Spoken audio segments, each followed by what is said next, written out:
Hello and welcome, my name is Sara. Today I'm making the picnic skirt, a fairly easy skirt to make with a drop waist, waistband and zipper. I will show you how to either make the pattern yourself or use the free pattern I made for you. Let's begin!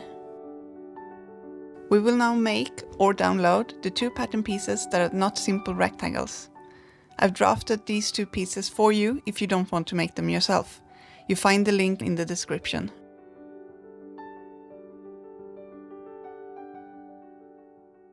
Start with a basic skirt block or a skirt pattern you like and know suits you. Measure 16 cm from the waist down and make a perpendicular line towards the side. Do this on both the front and back piece. Cut away everything below this line.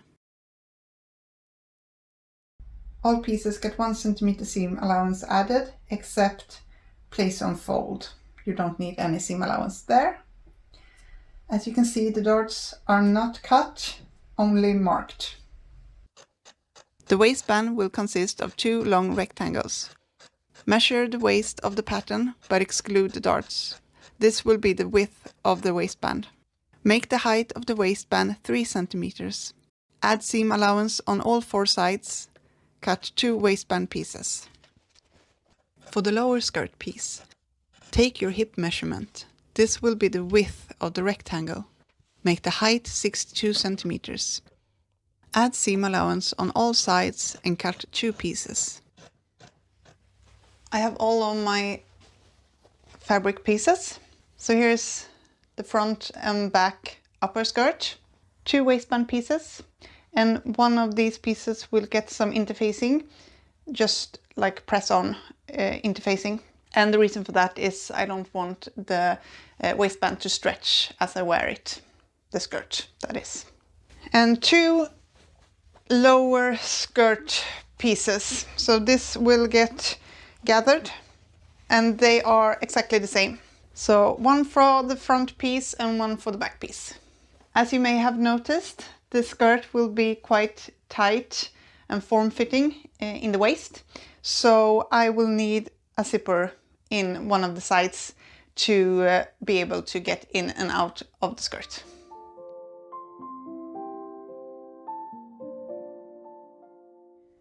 I will sew all 4 darts, and once I'm done with that, I'm going to overlock all the pieces. I'll start from here, go all the way here, but when I get to this point, I will not backstitch. I will pull it out and leave some thread, and then I will tie it in a double knot. So that's supposed to make the dart look even nicer, and I think it works. So that's the way I do it. If you want to, of course, you can just backstitch when you get to the end of the dart. It's up to you.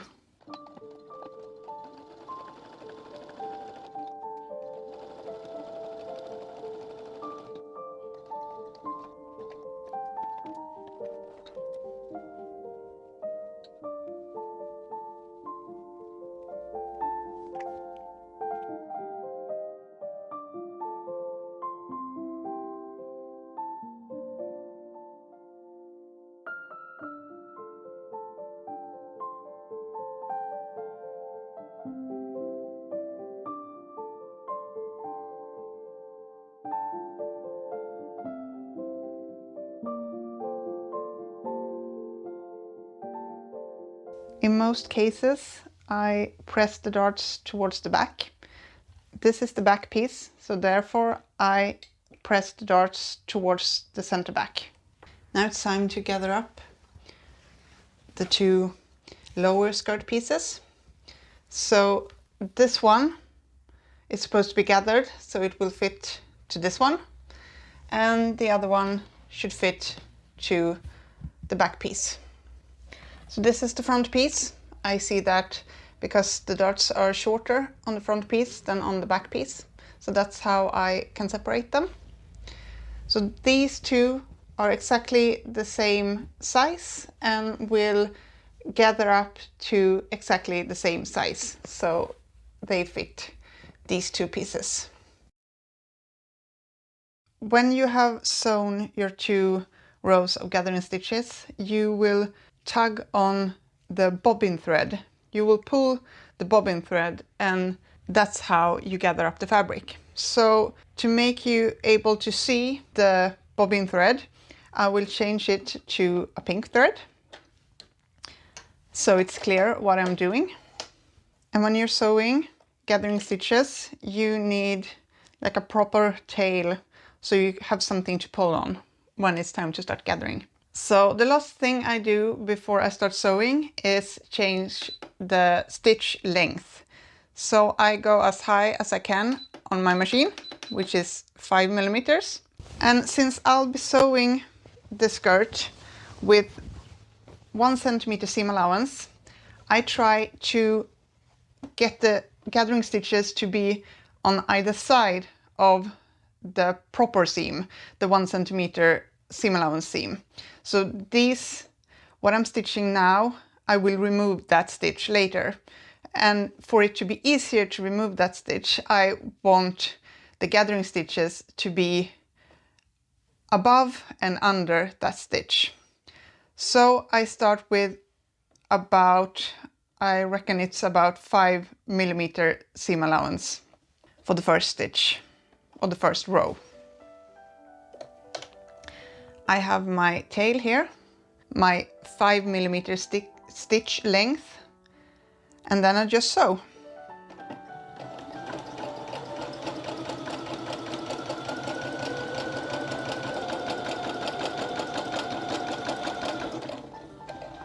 And when we get to the end, turn the hand wheel, get the needle up, lift the presser foot, and make sure you have a bit of a tail. So that's the first row. I keep this tail out of the way, and the new one. And then I'm going to follow the previous line with my presser foot.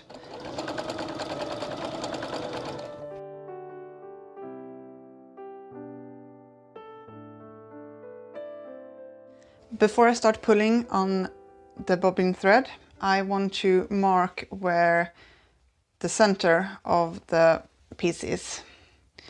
So I just fold it and mark it. That makes it easier when I attach it to the upper piece.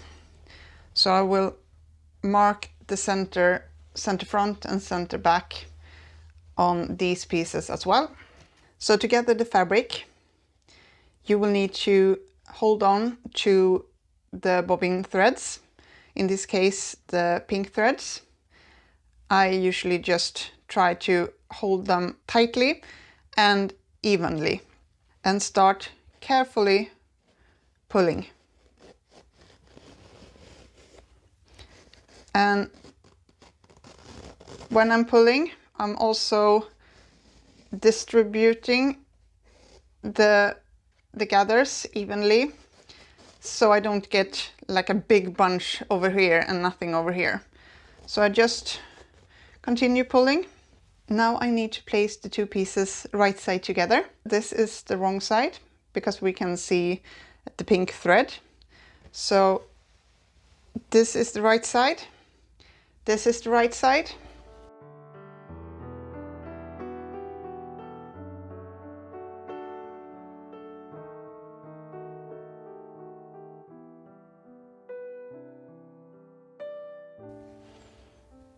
And I do exactly the same thing for the other piece as well.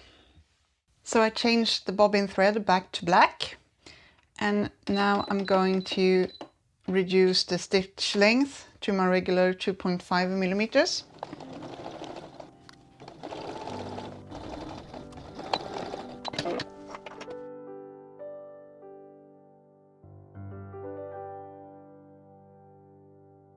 It's very easy removing these stitches. Cut the bobbin thread in the middle, only the pink one. Take one of your tails and pull, and it will come out easily. And then the black thread is already loose, so you just need to remove it. Now I want to press this seam lightly not too much. I still want some fluff in the gathered fabric, but I want especially this upper part to lay flat and nice.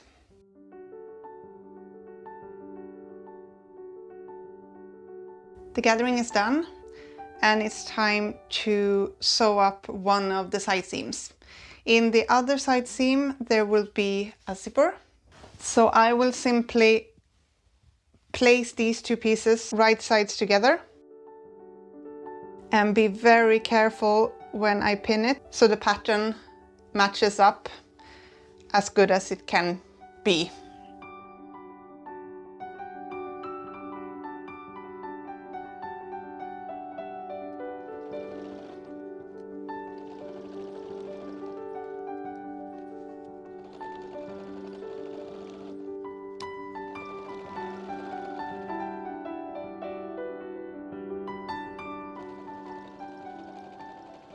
The waistband is pinned and sewn right sides together, and then the seam is understitched.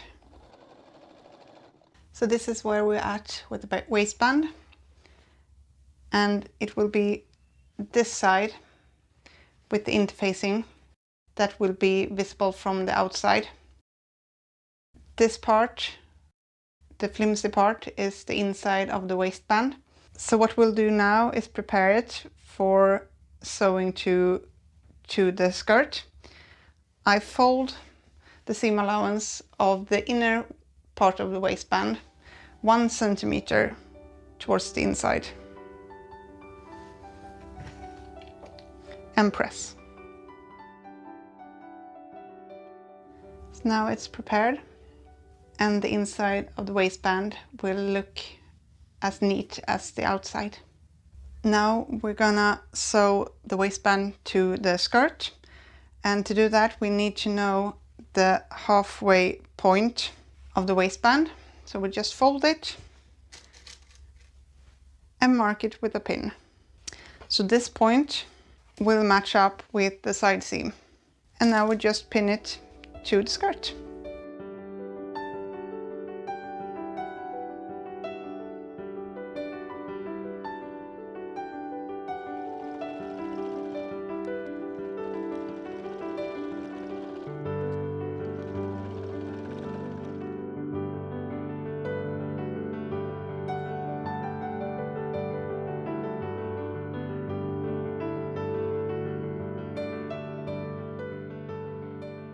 I have an invisible zipper that is 25 centimeters long. What I'll do first, well, first of all, there are plenty of ways to put in a zipper on a skirt.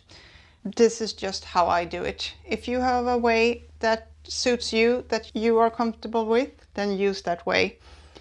But this is how I do it. So first of all, I need to sew the part of the skirt that will not have a zipper. So I will measure and see how far I want the zipper to go, about here. So I will actually sew a bit further up than where the zipper ends. So there will be a little gap that you can either leave as is or close by hand when the zipper is done. I will estimate that around here will be good.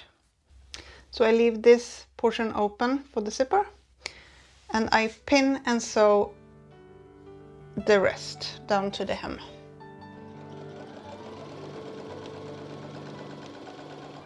Here I have my zipper. I will open it, and this is the right side, this is the wrong side. So right sides together, I'll pin it, the first side in place. This will come like this. And don't pull on either the fabric or the zipper.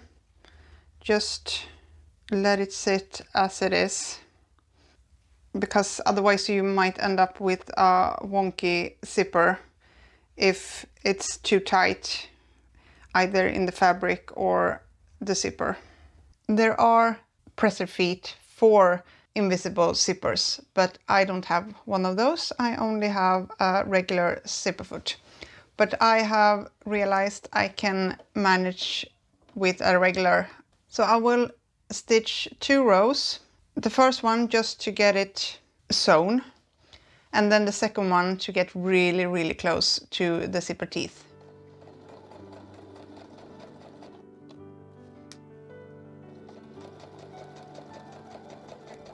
Here's how they look normally, and then you just flip it, and in that crease here, that's where you sew. And while you sew, you can push the zipper teeth to the side.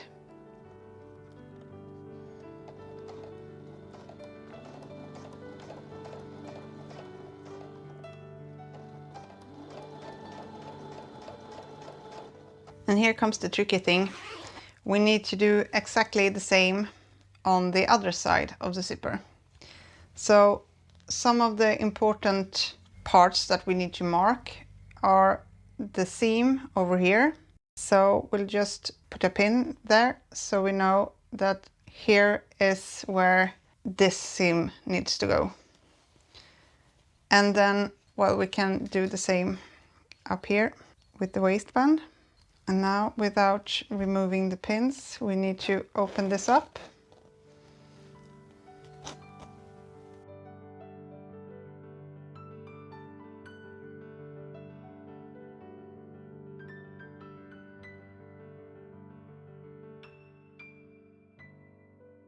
And once again, I sew 2 times.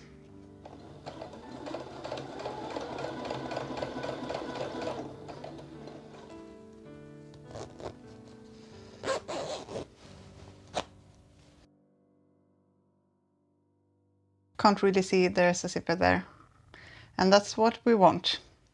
Now I'm going to fold this little piece to the side, fold the waistband over, pin it and sew it.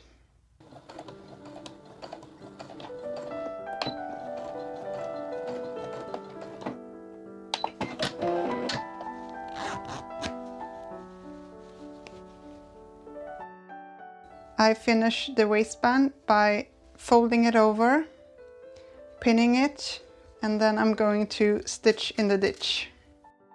And I need to also hem the skirt. And then it's done.